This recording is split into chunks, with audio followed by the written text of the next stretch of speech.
बिस्मिल्लाहिर्रहमानिर्रहीम, अस्सलाम वालेकुम। मैं हूँ फैसल अली। आज़ाद जम्मू कश्मीर इलेक्शन 2021 के बाद अहम तरीन मरहला, बड़े ओहदों पर अहम शख्सियात की तकर्री, वज़ीर आज़म और सदर का इंतखाब था। उसके बाद अब अगला मामला जो है वो इस वक्त काबीना की तश्कील का है, जिसमें बड़ा डिले जो है वो देखने को मिल रहा है। जितनी देर होती जा रही है इस मामले में बहुत से शकूक व शुबात और बहुत से सवालात भी पैदा हो रहे हैं। पहली बात तो ये इस वक्त मुख्तलिफ हलकों में ज़ेर बहस है कि इंतहाई अनएक्सपेक्टेड कैंडिडेट जो है वो वज़ारत उज़्मा के लिए सामने आया। पाकिस्तान तहरीक इंसाफ की मरकज़ी क़यादत ने उसका इंतखाब किया और उसके बाद अब ये बातें गर्दिश कर रही हैं कि जो काबीना का इंतखाब है इसमें मामला दो न्याज़ियों के दरमियान लटका हुआ है। सीनियर सहाफ़ी मुर्तज़ा दुरानी साहब हमारे साथ मौजूद हैं। इनसाइड स्टोरी इन्हीं से जानेंगे। दुरानी साहब बहुत शुक्रिया। आखिरी बात जो मैंने सेंटेंस रिपीट किया, तकरीबन इसी तरह की बातें चल रही हैं मुख्तलिफ हलकों में, तो इस सवाल से आपके पास क्या डिटेल्स हैं और इनसाइड स्टोरी इस मामले में क्या होगी, बताइएगा नाज़रीन। देखें फैसल साहब, ये बड़ा ही क्रूशल मुश्किल मरहला है काबीना की तश्कील, क्योंकि सरदार क़याम नियाज़ी जो वज़ीर-ए-आज़म आज़ाद कश्मीर हैं उनके लिए इंतहाई इस वक्त मुश्किलात पैदा हो चुकी हैं, क्योंकि बैरिस्टर सुल्तान महमूद जो सदर रियासत का हलफ उठाने जा रहे हैं वो और उनका ग्रुप, जबकि सरदार तनवीर इलियास और उनका ग्रुप इस वक्त वजारतों की उनके दरमियान खींचातानी हो रही है जी। और पुरकशिश वजारतों के लिए इस्लामाबाद में राब्ते और मुलाकातें इंतहाई तेज़ हो चुकी हैं और ये आपस में लॉबिंग की जा रही है कि कौन सी वजारतें जो हैं वो किसको मिलेंगी।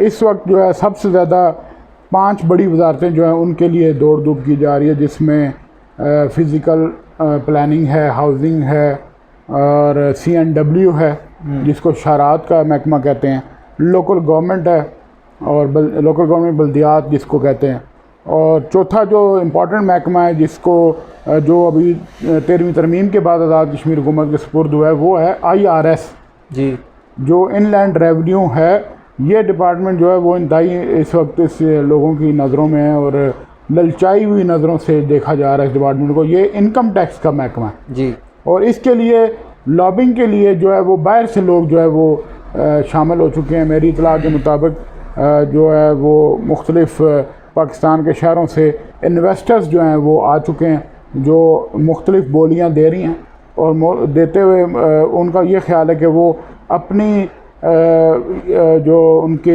हम ख्याल ग्रुप के लोग हैं उनको ये वजारत दिलवाने में कामयाब हो जाएंगे।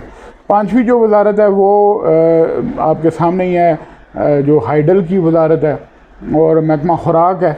इसमें अब यह है कि वज़ीर-ए-आज़म आज़ाद कश्मीर सरदार क़याम नियाज़ी साहब जो हैं वो आपको पता है उनकी कारोबार है, जो उनकी फ्लोर मिल है, तो उनका ख्याल था कि वो महकमा खुराक जो है वो उसका कलमदान अपने पास रखेंगे, और इसी तरह उनका ख्याल था कि इनकम टैक्स जो है वो भी उसका महकमा जो IRS का है वो भी अपने पास रखेंगे। लेकिन इस वक्त जो है वो इतलात ये आ रही हैं कि अली अमीन गंडापुर जो वफाकी वज़ीर उमूर कश्मीर हैं उन्होंने वज़ीर-ए-आज़म को कुछ लोगों के नाम सजेस्ट कर दिए, जिसमें ख्वाजा फारूक साहब को वज़ारत लोकल गवर्नमेंट व बल्दियात, इस वज़ारत पर बहुत बड़ा जो है वो इख्तलाफ राय चल रहा था। बैरिस्टर सुल्तान महमूद ने इस वज़ारत के लिए चौधरी अखलाक जो सेंसा से जीते हैं उनका ख्याल था कि ये राजा नसीर साहब जो वज़ीर लोकल गवर्नमेंट थे उनको चौधरी अखलाक ने शिकस्त दी है, तो इसलिए चौधरी अखलाक को ये वज़ारत मिलनी चाहिए जी। लेकिन अली अमीन गंडापुर ने बैरिस्टर सुल्तान महमूद साहब से ये रिक्वेस्ट की कि ये वज़ारत जो हमने ऑलरेडी ख्वाजा फारूक साहब के लिए जो है वो उनसे हमने कमिटमेंट की है। इसी तरह अब चौधरी अखलाक के लिए बैरिस्टर साहब मान गए हैं। बैरिस्टर सुल्तान महमूद ने मेरी इतलात के मुताबिक ये कहा है कि उनको वज़ारत माल दिया जाए जी, जबकि वज़ारत माल जो है वो चौधरी अली शान सोनी जो सरदार तनवीर इलियास के ग्रुप के हैं जी, उन्होंने ऑलरेडी डिमांड की हुई थी। सही। इसी तरह जो है वो ख़ुद तनवीर इलियास साहब जो इस वक्त सीनियर वज़ीर हैं उन्होंने जो है वो हाउसिंग फ़िज़िकल प्लानिंग के साथ टूरिज़म है IT की वज़ारत जो है वो लेने का फ़ैसला किया था। टूरिज़म और IT की वज़ारत में भी हमारी इतलात के मुताबिक काफ़ी प्रॉब्लम्स आ गई हैं, तो शायद उनको ये भी वज़ारत देने में कुछ हल्के जो हैं वो हिचकिचाहट का सामना उनको। इसी तरह जो है वो शारात की वजारत जो है उसके लिए बहुत ज़्यादा तगड़े उम्मीदवार मैदान में हैं। अज़हर सादिक साहब जो हैं वो और चौधरी रशीद मुजफ्फराबाद से इनकी के दरमियान टाई है जी। लेकिन इससे पहले जो है ये तय करना अभी बाकी है कि वज़ीर कौन कौन बनेगा। अच्छा, यानी एक चीज़ हम देख रहे हैं कि जो मतलब है ग्रुपिंग का मामला हमें नज़र आया वज़ारत उज़्मा के कैंडिडेट के लिए, वो अब निचले लेवल तक शिफ्ट होता जा रहा है, वो तमाम प्रेशर और अपने कैंडिडेट्स के लिए रस्साकशी हो रही है। लेकिन जो अच्छी बात है वो ये है कि वज़ीर-ए-आज़म पाकिस्तान इमरान खान साहब ने सारे मामलात अपने कंट्रोल में ले लिए और आज़ाद कश्मीर की वज़ारत उज़्मा से ले के काबीना की तश्कील, सदर आज़ाद कश्मीर की नामिनेशन तक अब वो ख़ुद इस मामले को देख रहे हैं और उन्होंने ये हिदायत दे दी हैं कि ये मैं जो पोर्टफोलियोज़ की तकसीम है, वज़ारतों की तकसीम है और वज़ीर कौन बनेगा उनके बारे में भी छानबीन की जा रही है जी। मेरी इतलात के मुताबिक जो वज़ीर लिस्ट में मौजूद हैं जिन्होंने हलफ उठाना है उनके बारे में ये डाटा इकट्ठा किया जा रहा है कि उनके माजी में उनके मामलात कैसे थे, अगर वो पिछली हुकूमतों में वज़ीर रहे हैं तो उनको के ऊपर क्या चार्जेस थे, उन्होंने कैसे वो वजारतें चलाईं और उनकी कारकर्दगी क्या रही है जी।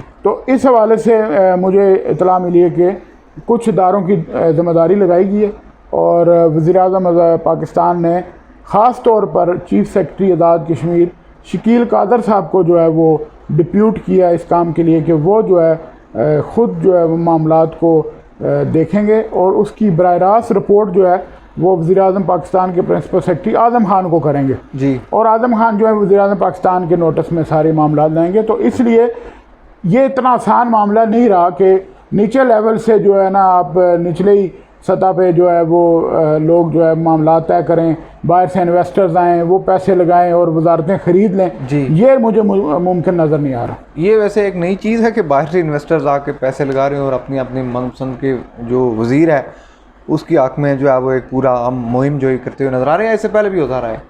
नहीं, ये इस दफ़ा पहली बार देखने में आया क्योंकि आप देखें कि जो तामीरात आमा, शारात और ये जो फिज़िकल प्लानिंग की वजारतें हैं इसके पीछे बड़े बड़े जो तगड़े ठेकेदार हैं, अरबपति ठेकेदार हैं, वो सामने आए हैं और हमारी इतलात के मुताबिक वो जो है वो इन्वेस्टमेंट करने के लिए तैयार हैं कि हम अभी कुछ इन्वेस्टमेंट कर देंगे तो फिर हम ठेकों में से जो है ना वो पैसे बनाएंगे जी। इसी तरह जो है वो महकमा इनकम टैक्स के लिए हमें ये इतला मिली है कि कुछ ऐसे लोग आ चुके हैं मैदान में जो ऑलरेडी जो है वो महकमा इनकम टैक्स के कुछ अफसरों के साथ उनके मामलात हैं पिछले कई सालों से और उन्होंने ये ऑफरें की हैं कि अगर हमारी इन्वेस्टमेंट से हमारे जो मुतल्लिका वज़ीर को ये महकमा मिल जाता है तो ज़ाहिर है वो एक साल में अपनी इन्वेस्टमेंट पूरी कर लेंगे, अगले 5 साल वो मुनाफा ही मुनाफा कमाएंगे। तो इसलिए ये इन्वेस्टर्स जो हैं ये इस बार आ चुके हैं और कुछ का ताल्लुक़ KPK से है, कुछ का ताल्लुक़ आज़ाद कश्मीर से है, कुछ का ताल्लुक़ जो है वो पाकिस्तान के बड़े शहरों से है और ये बड़े बड़े जो इन्वेस्टर्स हैं, सरमायादार हैं, ये पैसा वैसे नहीं लगाते जी, ये पैसा डबल करने के लिए भी नहीं लगाते, ये 500 गुना कमाएंगे और ये आज़ाद कश्मीर की रियासत में जो है आप देख लें कि अगले 5 सालों में क्या खेल खेलने जा रहे हैं। अच्छा, इसमें उस तरह के वज़ीर जो जिनके आखिरी दिनों में स्कैंडल भी निकलाए थे, जिस तरह से सरदार मीर अकबर ख़ान है, कोई दिगर लोग भी हैं, उन लोगों के साथ क्या सलूक होगा? देखें कि जो वज़ीर-ए-आज़म पाकिस्तान ने इस दफ़ा आज़ाद कश्मीर की काबीना के हवाले से रवैया अख्तियार किया है और उन्होंने जो रिपोर्टें मांगी हैं इदारों से और उन लोगों के करैक्टर के बारे में, उनके जो है ज़ाती मामलात के बारे में, उनकी करप्शन के बारे में या उनका जो कारकर्दगी जो उनकी रही है पिछले 5 सालों में या 10 सालों में, उसके बारे में जब उन्होंने अगर वो रिपोर्टें हक़ाइक़ पर मबनी गई, मालूमात के साथ और साथ एविडेंस के साथ गई तो फिर ऐसे लोग जो है वज़ीर नहीं बनेंगे जी।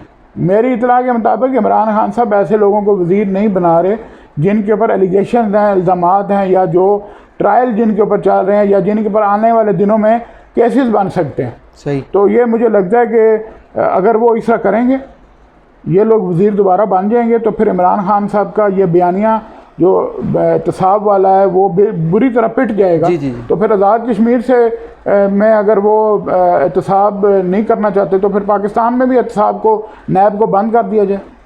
तो ये लोग जीते हुए जो ये हैं, ये फिर कहाँ जाएंगे? इनकी एडजस्टमेंट कहाँ होगी जो नहीं बन देखें ये जीत गए, यही काफ़ी है। सही। इनको तो अब आप देखें, अगर ये इनके ऊपर केस नहीं बनेंगे, इसका मतलब है इमरान खान साहब जो कहते हैं मैं एनआरओ नहीं दूंगा, तो ये पीटीआई में शामिल होकर एनआरओ ले लिया इन्होंने। सही। इसका मतलब है इनको एनआरओ मिल जाएगा। जी, जी, जी, जी। ये कार्रवाई से बच जाएंगे। इनके जो करप्शन केसेस हैं ये एक लॉन्ड्री से धुल जाएंगे। अच्छा, पिछले दिनों में आपने कुछ खबरें जो है वो ब्रेक की थी और वो लगातार आप अभी भी कर रहे हैं कि कुछ अहम शख्सियात हैं जिनकी फाइलें जो हैं वो खुलने जा रही हैं, तो वो इसी लेवल के लोग हैं? देखें वो जो अहम शख्सियात हैं उनकी फ़ाइलों के बारे में हिदायत दे दी गई हैं और मुझे इतला मिली है कि आपने देखा है एहतसाब ब्यूरो आज़ाद कश्मीर एकदम से एक्टिव हो गया। जी जी। और उन्होंने गिरफ़्तारियाँ शुरू कर दी। उन्होंने एडिशनल कमिश्नर को सिटिंग को गिरफ़्तार कर लिया और भी गिरफ़्तारियाँ अभी आइंदा दिनों में आने वाली हैं। तो वो फ़ाइलें जो हैं वो तो सबको पता है। जी जी। और जो जिस तरह साबिक़ वज़रा जो हैं वो डरे हुए हैं और जिस तरह उनको जो है ना वो अपना खौफ है, उनके साथ वो ब्यूरोक्रेट्स भी शामिल होंगे, उनके खिलाफ भी कार्रवाई होगी जो उनके लिए सहूलतकार का काम करते थे। तो इसलिए वो फाइलें तो रुक नहीं सकती अनलेस कि इमरान खान साहब जो है वो कह दें कि मैंने एहतसाब का चैप्टर क्लोज़ कर दिया, अपना बयानिया तब्दील कर लिया, मैंने यू टर्न ले लिया, तो आज़ाद कश्मीर में भी एहतसाब बंद हो जाएगा, पाकिस्तान में नैब भी बंद हो जाएगा, फिर सारे लोग जो है ना खुशी खुशी जो है वो रहना शुरू हो जाएंगे। यानी हम ये कह सकते हैं कि एहतसाब ब्यूरो जो है वो इस वक्त साफ शफाफ काम शुरू कर चुका है। हमें तवक्को की जा रही है आज़ाद कश्मीर में लोगों को सबसे ज़्यादा जो है वो बैड गवर्नेंस से प्रॉब्लम है। और बैड गवर्नेंस जो है उस वक्त होती है जब आपके पास सज़ा जज़ा का अमल ना हो आपके ख़िलाफ़। और आज़ाद कश्मीर में ये पिछले कई सालों से बदकिस्मती से सज़ा जज़ा का अमल कोई नहीं है। इमरान खान साहब और पीटीआई से लोगों को सिर्फ एक ही तवक्को है कि उन्होंने जो ये नारा लगाया है एहतसाब का, उसका जो है वो आज़ाद कश्मीर के अवाम भी उससे फ़ायदा उठाएंगे। बहुत शुक्रिया मुर्तज़ा दुरानी साहब हमारे साथ मौजूद थे। नहायत अहम गुफ्तगू और इनसाइड स्टोरी, आज़ाद कश्मीर की काबीना में डिले क्यों है, अंदरून खाना क्या रस्साकशी है और एहतसाब ब्यूरो क्या किसके गिर जो है वो पंजे कसने जा रहा है। आने वाली वीडियो में इसी का फॉलो अप आपके सामने ज़रूर रखेंगे। अभी तक के लिए इतना ही। चैनल को आपने ज़रूर सब्सक्राइब करना है, वीडियो को लाइक कीजिए और फीडबैक कमेंट सेक्शन में ज़रूर दीजिए। मुझे और मुर्तज़ा दुरानी साहब को इजाज़त दीजिए। अल्लाह निगहबान।